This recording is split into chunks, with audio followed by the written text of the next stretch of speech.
So what's going on, Drew? How are you doing today, buddy? Doing well. How about you? No, man, excited to have you and Goonz World. I'm excited to talk about all the things you guys got going on there. But before we get into all that, Drew, kind of tell me about your story and how'd you get all the way here into Web3? Yeah, definitely. So basically, been in crypto for a while, more on just buying and holding mainly just Bitcoin. I wasn't even really messing with Ethereum too much. And just kind of had friends smarter than me be like, you should buy this. I'm like, cool. And just kind of did that for a little bit. And then over kind of around COVID time, I really started doing DeFi and Wonderland and every random coin that now are cool again, just buying, basically penny stocks, but a random funny name, and just praying that you don't get dusted before everybody else gets dusted. So I was doing a bunch of that. Wasn't really into NFTs. I come from a much more traditional art and fashion space as far as that kind of stuff goes. And I wasn't really introduced to anything cool either. So all I was seeing was just things that at the time I was like, there's no reason why these should be this much money and I'm not buying them. And then my boy Sean, we were living in this art commune type thing in this building. So it was pretty cool during COVID because everybody was locked down, but we could still hang out and do stuff with each other. And he was doing a bunch of different mediums of art. Me and him were also working on a clothing line. And then we kind of put that on hold because I have a white label merchandise and fulfillment company. And COVID was just a lot to work through because at first everything stopped. And then everything got way busier because everyone was just chilling at home with free money. And they're buying more shirts, even though they can't go out and wear them, all that kind of stuff. But supply chain was a mess. So we put that all on hold. And while I was doing that, he started making a couple collections with one of his boys, and he just really enjoyed the process of generative art. So I want to say he made 3 or 4 before he decided which was the one he wanted to actually launch. He launched it, and I was I bought one pretty much right after it launched, just to support my homie. And he kind of was like, yo, you should come and help us with this. And I was like, I don't really know, dude. I'm down to print gear for you and whatever, but I don't think this is super for me. And he was like, well, we're doing Art Basel. Why don't you come down? He had just done an interview with Gary Vee, and so that's why they wanted to go down and kind of continue the buzz that they had created. And it was crazy because it took a month for Goonz to actually mint out, so it wasn't even a quick snap. So I went down, met the rest of the dudes on the team, had a great time, and then one of the nights we were all hanging out, they put in the Discord at midnight, hey, we're going to meet up at this bar tomorrow, drinks on Goonz. And we had brought some shirts down that I made. And literally there were some people that drove over 6 hours to come to this with a very short notice. And I would say there was probably over 40 some people that came through. And it made me kind of rethink everything a little bit because I saw these people from very diverse backgrounds. There were people much older than me, there were 18-year-olds, couples. It was just really interesting, and it kind of reminded me, I used to do a bunch of tour managing, mainly on the pop punk indie kind of side of things. And same thing where it's like sometimes you'll go with a band and it's like you're playing a big room one night, but then on a Tuesday you're playing like a 50 cap room in the middle of nowhere, but you have 2 carloads that drove 3 hours to go see that band because they love that band. And so the community aspect is what made me kind of realize what NFTs actually were and what they're for, and how you can then build that into utility, and you find different ones that are whatever your core values are, they align with, blah, blah, blah. So that got me really interested in it and kind of came on like a light capacity. And then we did some stuff at South by, and they were basically like, hey, we want you to run this because we think based on your background of like having brands, owning storefronts, blah, blah, blah, it would be really helpful. And at that point, I was like already like fully immersed in NFTs in general. So I was like, yeah, fuck that, let's go. Yeah, no, man, like it's all been everything you guys did. Like when I first bought my first one, and then I started getting some of the, I wouldn't say merch, but I would say like how can you say, like lifestyle brand? 'Cause I know it's kind of, I noticed in this kind of space that people are trying to build a brand, calling it merch is something that's kind of a naughty word to say. I would say just, kind of the branding of it, man, has been kind of genius though. But, let everybody kind of know, like, what is your exact role with the Goonz?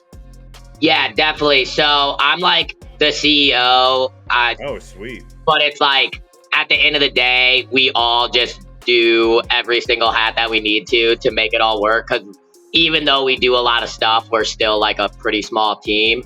So like I do CEO duties, but sometimes I'm also throwing packages in bags or setting up events. But public facing, besides like the biz dev stuff or just like making sure we don't run out of money, is I do all of like the production stuff with Sean as far as like planning out our drops or our collections.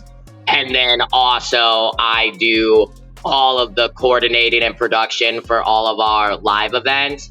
And that's one thing that has really helped us to be able to do so many, and kind of just, I think that's one thing we're known for, is like we almost show up at like everything, because it's like we don't have to hire anybody else because it's in my background and I've already done it and have the connections and things like that.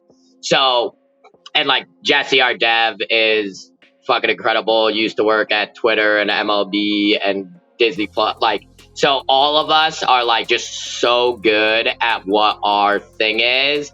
It really allows us as a group to kind of build all this in a way that like it really shouldn't have happened. Honestly, that's what we like. It's such a joke, because even like the only reason why Jesse's on the team is because originally Sean did it all himself. Like he watched Matt's YouTube videos to learn how to do the code to launch the NFT. He drew everything, but unfortunately on reveal day, they didn't reveal. So that was like a little bit of an issue. And then Jesse was in the Discord, got on a call with them, fixed everything. And then they were like, hey, you want to come on the team? So it's really funny how like everything fell together. So it seems like it's for a greater purpose, hopefully. Yeah, no, man. And it's just been, in the spaces that you guys do and everything like that, it's been like, it's pretty funny though. And, kind of talking about like the whole, like kind of because there's like different kind of like collections, right? And that you guys kind of have, right? And different kind of things that y'all have done. But so far, like the main collection, that artwork, like what has kind of inspired like that type of artwork? Definitely. So it's really just stuff that Sean likes, and then he just put it into characters. Like, dude loves Ninja Turtles, so it's like there's the Ninja Turtle stuff. He fucks with shoes and streetwear, so you got those. The rubber hose style, he wasn't even drawing a ton of that stuff before. Sean just has like a very wide range. Like he does amazing oil paintings too, besides like digital art. So it's pretty crazy. But I think that was like a purposeful thing to kind of make Goonz different from a lot of the stuff. I think I won't say 100%, but at least like the first walking PFP I've ever seen, instead of just doing the face thing. So he really purposely was like, I want to make this different than what people are already seeing. And I think that like hit really hard with people once it started to get in front of people's faces. Because even like some of the collections and stuff that he didn't actually go forward with, like those were just like the head and whatever. And he also wanted to have more things to work with because he wanted to make more traits. So he's like, I need like hands and legs so I can put more stuff on these characters, you know? Oh, dude, and it's great. And, you know, definitely, like, also when I came to the community and I bought my first one, right, it was also fascinating because I didn't know, and they actually took time to, like, walk me through it, the whole, like, portaling and everything like that, the whole portal and everything like that. So I was excited when I recently did the recent portal, went to the Wayback World. And I mean, that was very interesting, too, as well, like, that whole kind of... you know, that different style artwork too as well, and earning bread and everything like that. And can you kind of walk through like that part as well? Definitely. So kind of early on, Sean loves making art, and he wanted to make more art within the Goonz ecosystem. But obviously you can't just make a ton of collections without decimating your floor price more than just being alive does already. So that's kind of how the portal came up, where basically every single trait in the collection gets redrawn. You go through and now you have totally different art. And we've done 2 so far. One was Wonky World, which is kind of more of like a trippy vibe, I guess you would say, for lack of a better term. And then the Wayback World, we basically took a lot of like childhood nostalgia. So there's like Game Boys and the rubber like sticky hands and little toys you played with as a kid and stuff. But it's funny because I feel like the Goons still look like a little bit hard, even though they're kids. So it's like he's hitting that nice vibe of like nostalgia, but it's like they're like kids, but they kind of look like they could beat you up. I don't know. So like that shit was like that funny. But even that, which is crazy. So probably he'd been working on for a while. Everything was ready to go. And then maybe 2.5, 3 weeks before we launched the portal, he was like, I don't like it anymore. And he redrew the whole thing again. So it was like the same traits, but he changed the body, he changed the style, and dude was just on the pad ripping. And like I will say, because when he was doing it, I was like, bro, we have so much stuff to do. Like New York's coming up, like this stuff is fire. I think we're good. And then once I seen him, I was like, damn, they are way better. I was like, I don't know how you did it, but these are way better. You were right. These are fucking bangers, dude. Yeah, because I was in a space and he was talking about it, and he was saying that like, yeah, man, you know, I had to go and redraw because he said, I think he was saying that he was originally going to do it like an anime style, but he said like, yeah, man, it just doesn't fit. It didn't like really kind of like vibe and whatnot. He says like, yeah, so don't expect that anytime soon of like the like anime type kind of like vibe to it as well. And it was really kind of funny. He's like, yeah, man, I scratched that and I chunked that shit because I didn't like that. So that was actually for Wonky World. That one was way more stressful. This is like kind of as you're building new things, you learn. So the anime stuff looked really fire on the first one he did. And then he just drew all the traits. And then once you started randomizing the traits, it looked very not fire. So it was like every like 50th goon was cool. And when you have a collection of 6,000, doesn't work that well. So the Wonky World was actually extremely rushed and still came out fire, and he killed it. But that one we were not as prepared for, because this one we were like, if he doesn't finish, we still have a full collection to go. That one we were like, there's literally no way this could see the light of day. Like, yeah, no, it was funny. He was like, yeah, you guys are never gonna see that, so don't expect it out of me though. But you know, kind of, yeah, I do want to ask you a question. This is kind of like, I don't know, maybe if I misunderstood or anything like that, but did you guys or not? Because maybe the art style is kind of similar to y'all's. You could definitely shoot me down on this or not, but I've always wanted to ask this. Did you guys do something on Polygon? Like Yes. okay, Yes, what is we that? did. Because I have like 5 or 6 of those, and I'm like, what was that? Definitely. So that's actually something we're leaning into super hard. Basically, we're super tight homies with the Dented Fields crew. I fucking love those dudes. And so we did a collaboration with them, which was basically a generative art open edition that you could redeem for physical products. So all the art was different, but there were certain traits and a couple like one of 15s, like the super rares, because we actually ended up minting. They were supposed to be one of ones, but you can't really do that with like an OE. And we minted way more than we thought we would. So some of the one of one was like one of 4, some of them were like one of 10. And then you can go based off like the type of art you had, you could go redeem. And basically for this one, we did 7 different claims and you didn't know what the item was. So basically people had to decide, was it like, all right, I'm going to go for this one, or I'll hold some of mine and wait for the next one. And it was like a really fun experience. We're shipping most of that stuff out. There's still a couple things left to go. We had again, learning, because all of this is the first time we've ever done it. We had like a plushie as one of the redeems, but because of the timing of the launch, and I didn't even really think of it,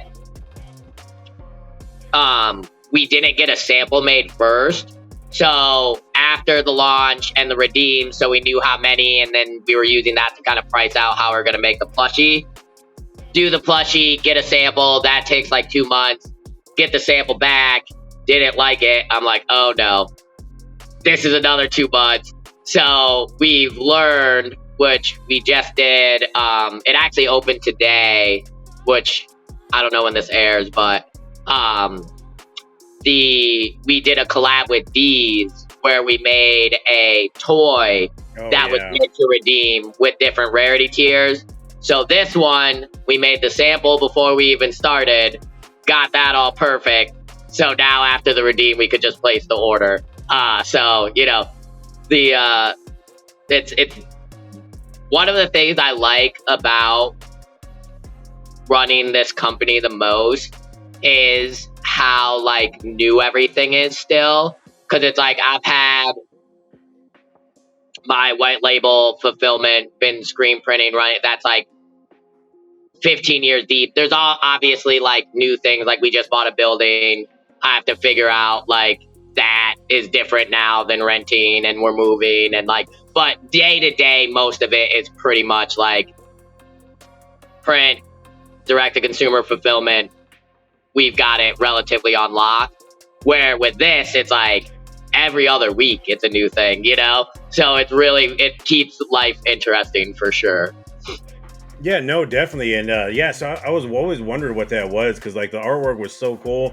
I remember grabbing them, and that's what originally kind of like introduced me to you guys, you know, at the time. And then I kind of like, I ended up like starting this podcast. So I kind of like, not backed off, but I ended up starting to go hardcore into this. And then I came back out and started looking at NFTs again. And of course, I bought me a Goonz as well. And I started, you know, going into the kind of like branding that you guys do. And it's actually, I actually bought the Goon Squad shirt and the actual sling little pouch you have that says definitely not drugs, or like, oh yes, yeah. That has been a little that has been a banger. I feel like that it's funny, like that might have put us more on the map than like the NFTs themselves, which I guess is still good though, you know.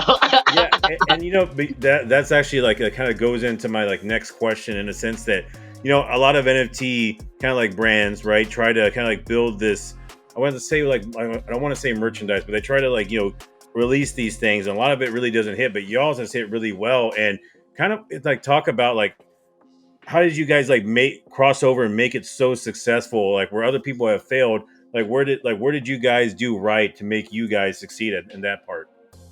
Definitely. So I think the biggest part is, and I don't mean this like offensively to any other project, but it's like, it's very organic for us because before we had this project, like, at least in my opinion, I still wore very good clothes.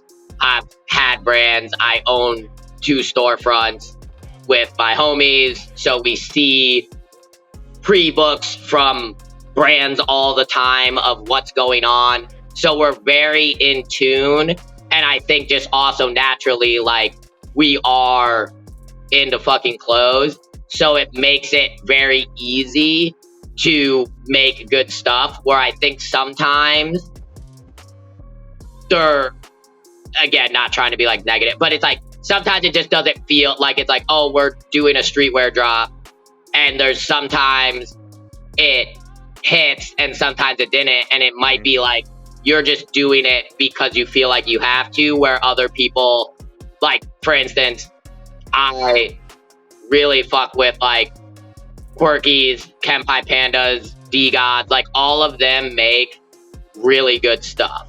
Like, and it's like, I don't own a D-Gods, I would rock some of their stuff because it's well made. Like, the brands they choose to print on are good.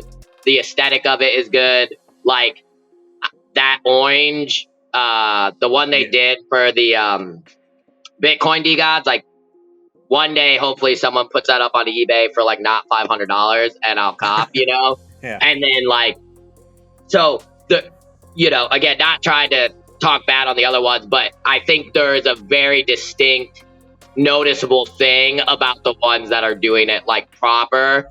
And I think that has also what has helped us sustain relevance while we're doing this, because I mean, it's almost like annoying because it's like when we did our drop in Urban Outfitters, it was like before anyone cared about having a sustainable side business line, basically. So people were like, oh, well, you're not airdropping me something I can flip for whatever. So who fucking cares? And now everybody's like, yeah, actually it's good for these people to like have a business thing behind this. You know what I mean? Yeah, and every time you guys drop something, like, I have to get in on it, man. And I ended up giving my son the Cryptoon the Goon Squad shirt, but I'm actually getting me another one too as well. And all the other stuff that you guys have is just like so good, man. Like, everything from top to bottom. I don't know if I just missed the was it like that Goonz World hat? Did I miss that? Oh yeah, that one we did as like a quick pre-sale to like commemorate the did I miss anytime we do a portal, we do like a pre-sale drop to go along with it. I think I might be able to there might be an extra one when those get finished that I can send out your way though. Oh yeah, I would have loved it, because I was like, man, and then I ended up being, because like I was at work and I was like, damn it, I ended up forgetting about it. It was a busy day at work, and then I was like, oh god. But yeah, man, all of it was great, man. And kind of what I like about you guys have something that you put in someone's hand that's like, very tangible. And I think that's going to onboard a lot of people from like, Web 2 to Web 3. And kind of, as we talk about this, right, that, everybody says that, hey, like, Web 3 shouldn't be ran like a Web 2, and, you shouldn't mix the two and whatnot. But, I've always kind of been of the thing that you actually do need to kind of run a Web 3 NFT project, whatever it may be, like, like a business. And kind of, people kind of hearing this that are thinking about doing something similar to what you guys, like, what's kind of your take on that, people kind of give that pushback on people mixing Web 2 and Web 3? Definitely. I mean, I'm not even going to lie. Like, it was really frustrating for me, like, in the beginning, coming on and being, like, starting to run, because I didn't get any of it. And, like, now I understand it a lot better, obviously. But, like, for instance, that urban thing, I was like, yo, our floor price is gonna 5x, easy. Like, this is one of the biggest things at that time any Web3 brand had done with, like, urban is massive. You know what I mean? And it's like, it went up, but not 5x. You know what I mean? And I'm like, all right, what am I doing? And then we do something else. And now it's like, I've at least more so figured out like what Web3 once. And I think that's why, at the very least, we're like staying on a steady keel instead of fully tanking, you know, because we've also cultivated a very good group of people that like understand what we're doing. Because in the long term, I 100% think that the only thing that will exist is actually the mix of Web3 and Web2, because there is no difference anymore. Because eventually Web3 is just regular ass life. Nike is going to have chips in their shoes that you use for authentication. They're going to use them for authentication. They're also not going to call it Web3. It's just going to be, this is how you know you're not getting scammed when you go into the shoe store. And things like that. Reward systems. All of these things exist in some way. It's just different because it's on the blockchain. So I think there's a lot more longevity when you look at it that way. And that's also why we've been doing, like, really leaning into these mint to redeem experiences and things like that. Because it is, you know, Web3, obviously it's on the blockchain, but also I think that's not even like the most Web3 thing apart it. Like, if we're all being like fully honest with ourselves, a lot of Web3 is like speculation, for a lack of a better term. And that's what people want because it's fun. I buy dumb name shitcoins because I'm like, maybe I'm going to be a millionaire tomorrow. I go to bed, hasn't happened yet, but I'm still doing it, you know? You can get that experience through these mint to redeem claims, but you're actually still getting something tangible, which I think is a little bit cooler. Like, yeah, you're not going to get a millionaire random coin, but it's like you get a really cool toy with a surprise, but also that surprise might end up being a 4x4 hand-painted canvas from a really good artist that would normally cost $8,000. So it's like that you still get that experience without, like, you know, we don't have to make a dilutive collection. We don't have to do this. We can just make really cool stuff, put cool stuff that people could actually hold, but also get that kind of like endorphins rush that I think is the main thing that people, because even when you look at like metas, like it was NFTs, and then it goes to ordinals, then it goes to Solana coins, then it goes to this, because it's like, that's the people that are really in it. It's like, you're looking for that rush. That's like the thing that we're all here for. That's why we love it. That's why it's fun. And also, like, you know, the crash, sometimes we all are masochists, I guess, as well. Because it's like, yesterday, you know, I was up 10x and I didn't sell. And then next thing you know, wow. And you're like, damn, could have just sold right there. Could have just sold right there. Same. And, you know, you mentioned earlier, right? You mentioned some pretty cool founders, right? Like Frank, right? And, you know, all these people that are like kind of like in this kind of NFT scene, right? But as of late, right, it's been, well, not as of late, it's actually been pretty brutal, you know, in the NFT world, right? And, you know, with some of those people that you named, they do get a lot of flack, right? Being an NFT founder, I imagine, you know, is pretty damn hard. Like, how do you kind of just, you know, wake up every day and not just say, you know, because I've seen some of the comments that, you know, like Frank gets, and if it was me personally, I would have like said, you know what, I'm the freak out of here. Y'all can go to hell, man. I ain't dealing with y'all. You know, I give you airdrops, I give you this, and you guys still, you know, come at me. I'm like, I would have been done a long time ago. But how do you kind of, I guess, grin and bear and keep going? So we used to get a ton of shit for a lot of stuff, and it was like there were multiple times where, like, whether it was one person and me or another person and me, where it's like a heart to heart of like, are we doing this anymore? Because we're not even making money really. So it's like, what are we doing? Like, there's other ways to make money that don't involve 500 people yelling at you every day. Yeah. And then we just started having weekly calls with our community. And it's so much less stressful because every other week, whoever that super loud person is, and the way we did it too, which I think worked really well, is it's called like Futters Anonymous. So people go on the Discord, put their shit in. Every other Wednesday, I read them, we talk about them, and we discuss them as a group. Sometimes it's 20 people. Sometimes if, a lot of people are stressed out or whatever, it's 50, whatever. And it's rotating, and it's just really cool because it's like, I do think some of that type of stuff could be avoided because most of it is just from lack of communication. And also, like, because I also have gotten dusted very hard. Yeah.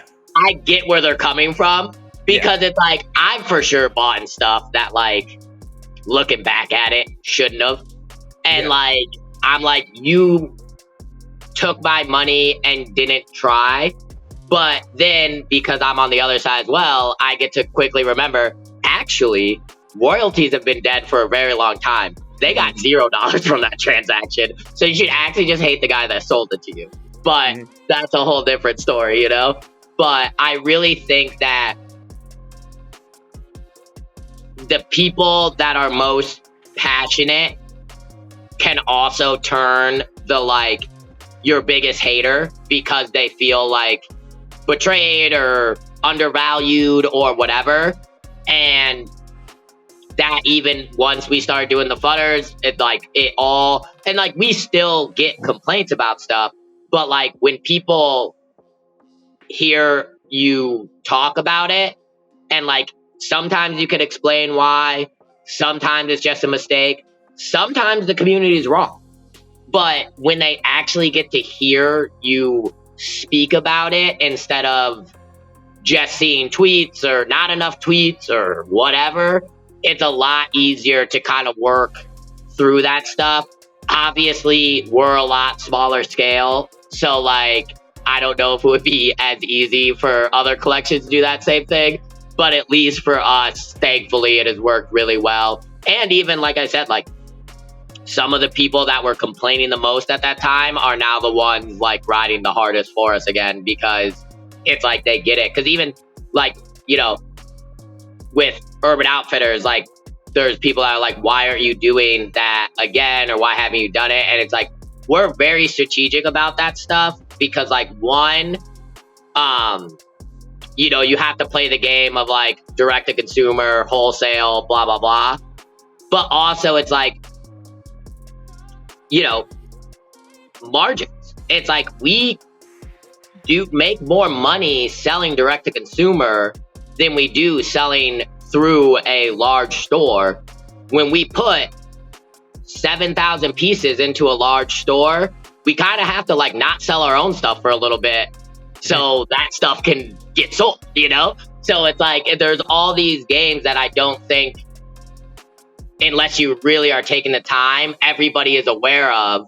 So they're just like, oh, something's wrong, or what is this, or whatever. And then once you can kind of like talk through all those things, I think it makes it a lot easier for people to digest. And that's hard to do like on the timeline. And that's why also like we keep it anonymous for the deliverer, because I also think it's hard sometimes for people to talk because a bunch of people might tell them to shut the fuck up, because we do get a lot of really good insight, and it's even helped me understand like what people want in Web3 more, because it's like, you'll see this stuff and I'll be like, oh, like, what do you actually mean by this? Because like, this is not what you're saying. And then like, sometimes it just ends up being like, I want floor price up. And it's like, well, doing the best I can on that one. But sometimes, you gotta do what you gotta do.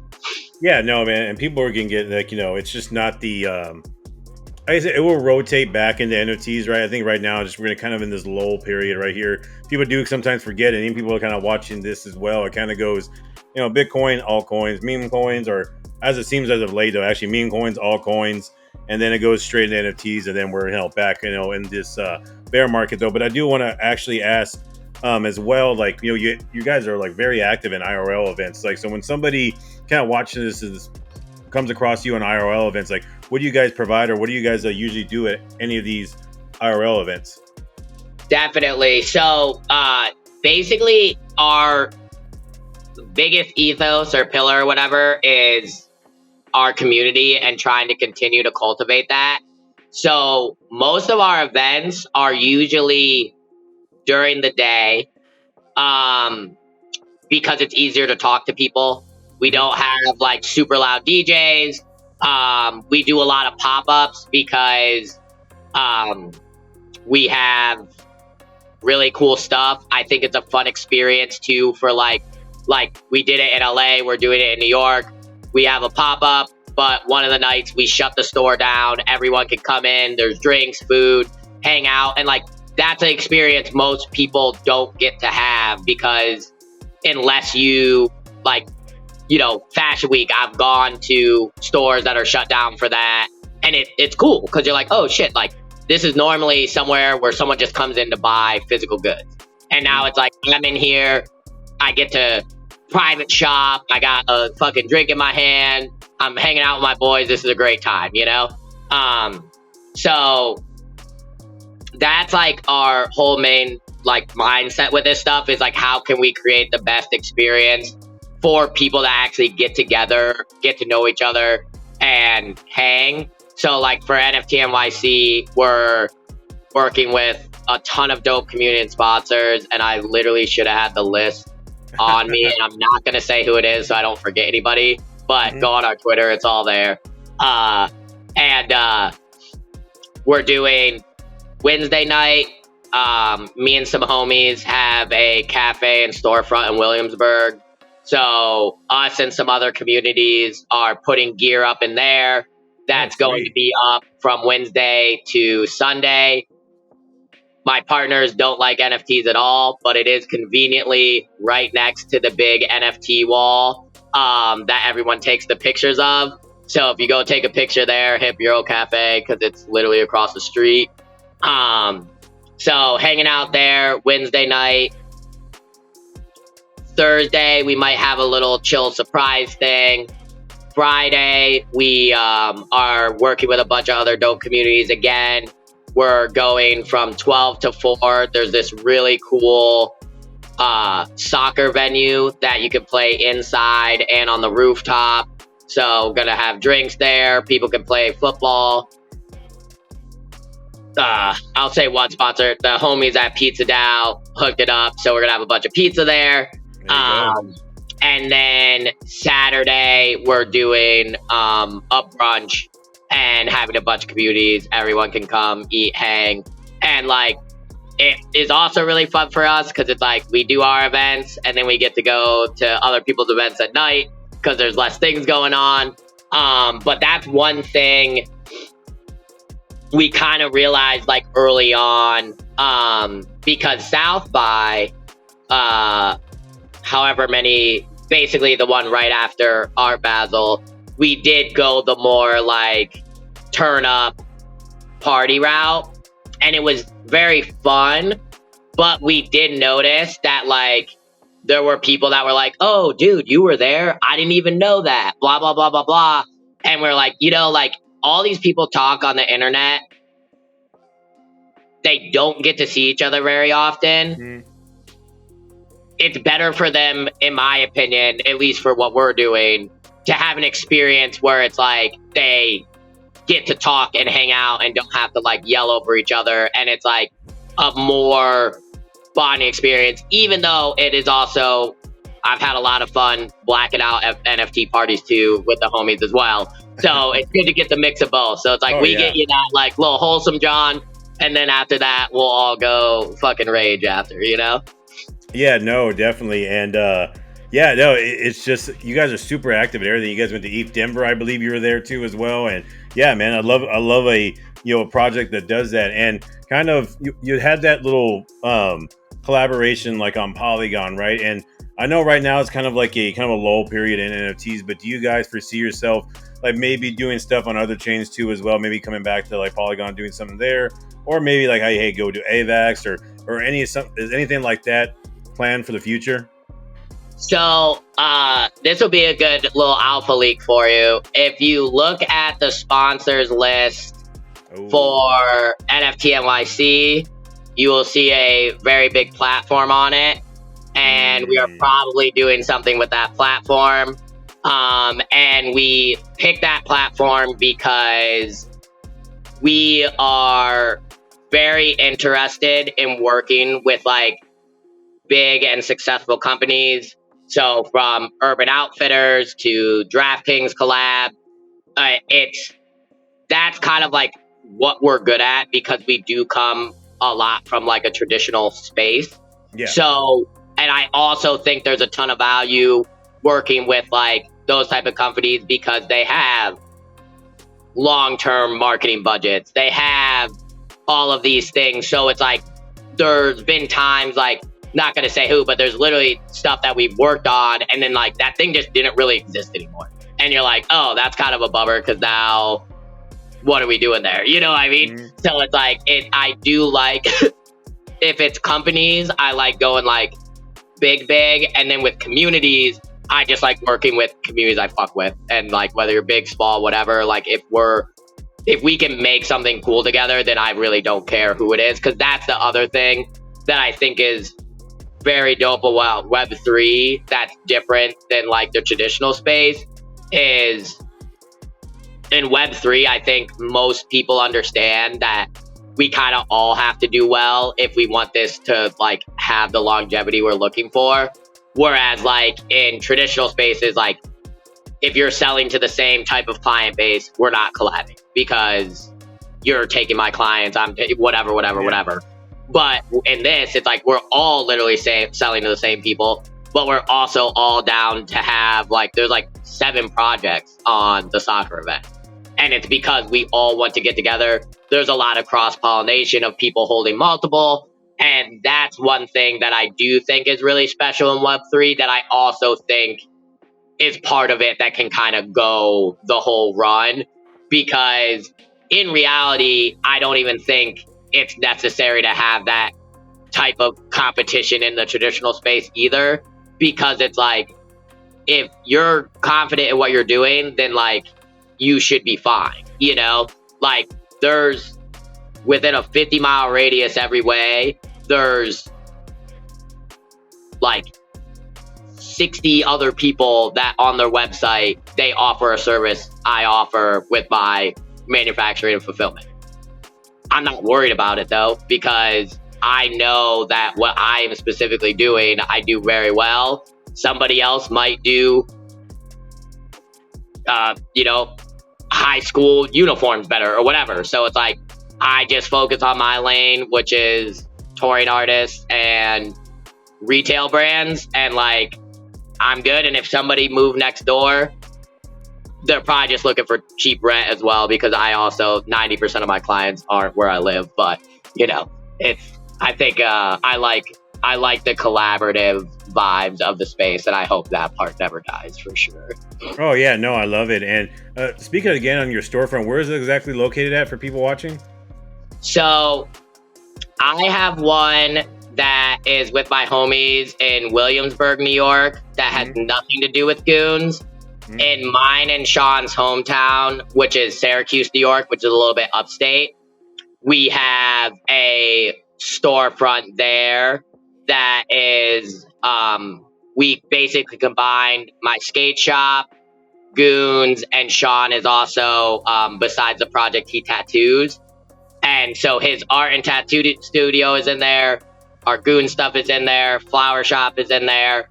A bunch of other brands that we carry are in there. We have a mini ramp in there. It's like a super fucking cool space. Oh, we're still working on building out. Once it's done, we're going to have like monthly art shows in there. And same way, like we have cultivated a community in Web3. It's like we've cultivated a community here through like skateboarding, snowboarding, all that stuff. And it's been really cool to like be able to bring Goonz into that. Because for like a long time, most of my friends are like not into this shit. And they're like, you're a fucking dork, dude.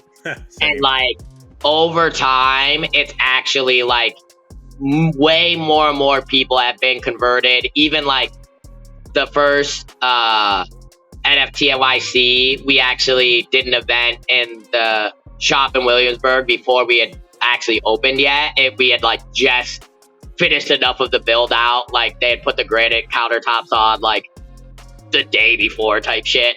And the dudes that had that shit with me were like running the bar and the coffee and all that. And after the event, they were like, not gonna lie, that was not the crowd I was expecting. And I was like, yeah, because it's like they're all just a bunch of me's and like us and whatever. And like they're like, well, you're still a fucking dork, and I'm definitely not buying an NFT. But he was like, I definitely expected like a different crowd, and it's cool because like we do have like a very eclectic group where, and that wasn't like intentional because I think that shit is kind of corny too sometimes. But you know, there's girls, black people, white people, whatever. Like we're just all fucking into JPEGs, and we found one that we really like, and we get to vibe together, and it's great. Yeah, no, definitely. And Drew, like, you know, yeah, I appreciate you coming on the show and, you know, talking about everything. But I do want to ask you this, though, is that, you know, what other stuff do you guys have planned out for the year? And also, too, with the project and, you know, everything you guys got going on, like, where would you guys like to be a year from now? Definitely. So finishing the storefront is top priority. Don't 100% hold me to these, but I'm pretty sure we're doing NFT Vegas or going to be out at VCon, one of the two, because everybody likes to book stuff way too close to each other. Yeah. Art Basel, 100p, that's like our NFT NYC and Art Basel are pretty much our main staples. So like live events, those are the like 100% ones that I'm super excited about. We do have that thing that I can't really talk about yet that I'm very excited for. And then as far as like what we're doing, I think it's just continuing to grow us and what we do and just trying to get it out to more people. So like you will see more of those like mint to redeem claims maybe at the end of the year, because like with wholesale stuff, it takes a long time to work out the deals. You might see us in a big one, you might see us in some more core shops, depending on how all of that goes and what decisions we make. Gonna see a lot more art from Sean, whether it's through mint to redeems or other ways, because we really do see, besides the fact that he loves it, the best thing we can do is just show people cool shit, and that funnels them in. You know, like you said, you saw the Polygon thing, and then you're like, oh, what's going on? These dudes are cool. And it started from something that in some people's eyes is like not attached, but it's all really attached, because it's like, that's why we changed the name from Cryptoon Goonz to Goonz World, because like crypto doesn't do super well in public normally spaces. Yes. And because it's like, it's a whole ecosystem of things where it's the physical art, it's getting the bread where you can redeem cool shit. Like one of the things someone won was like a hand painted N64 GoldenEye cartridge with a GoldenEye goon on it. Like you can't just get that kind of stuff. And if you're into dork stuff like I am, that shit is pretty cool, you know? So just really growing all of that out.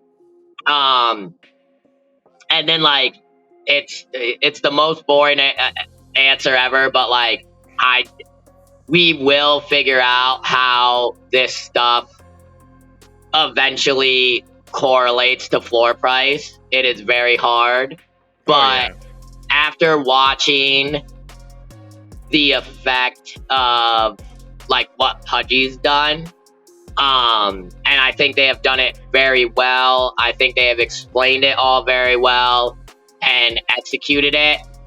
You know, it's like taking notes from people like that, where it's like, or pandas as well with all the MMA stuff, and basically taking like, in my opinion, we, as far as like units, storefronts, pop-ups, whatever, we are one of, if not the premier, like skate kid, whatever. I'm not like a labels person, but whatever you want to fucking call it, streetwear, skate clothes, streetwear, yeah.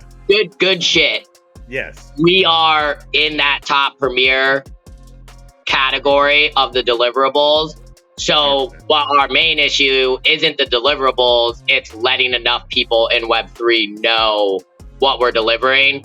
So that's like the biggest thing that I know we need to execute higher on, is that aspect of the brand. So like, if we have a higher floor price, then that means we figured out how to do that better. So that's not like I feel like that's probably everyone's answer maybe, but we're all trying to do the same shit, you know? Yeah, I think it will come though. Like I said, people right now are like, we're kind of getting like wrecked on, you know, shit coins and whatnot, and kind of doing that, man. I think we're all kind of just, you know, like the other day, like, you know, there was like some other ones that I think I got into, like Sonic with tits and, you know, things like that, are just like, you know, we're just all getting wrecked on stupid stuff like that. And, you know, Drew, I do appreciate you coming on, but before you kind of like go and everything like that, is there anything you want to say? Any community members you want to shout, or anybody in general you want to shout out? Yeah, I think like, honestly, just our community as a whole, we wouldn't be doing stuff like me having a great time talking to you if it wasn't for them riding for us so hard. And I'm really excited to see everybody that will be there in person, because that's like, it always rejuvenates me very, very much. So I'm super stoked for NFT NYC. And if this is your first time hearing about Goonz, it's like, you don't have to buy one, but at least follow and see all the cool shit we're doing. And then I think that'll convince you on its own. Oh yeah, no, definitely. These guys got a lot of cool shit, you know, with the branding and everything like that. So go get you a Goonz. And guys, this is going to conclude our show. If you like content like this, please like, comment, share, subscribe. Follow me on X. Follow Goonz World on X too as well. Follow Drew. What is? I got hacked, so I gotta remember. I think it's Drewby. Drewsif Soup ETH. Yeah, is my handle, I think. Yeah, so follow. See, I'm trying to do more interviews, so I appreciate you helping me out with that to get the word out, and now I will remember my damn Twitter name for the next one, you know? I had it pulled up right here, but my phone locked. But yeah, guys, follow him on X, and guys, I will see you around on the next one. Take care. Peace.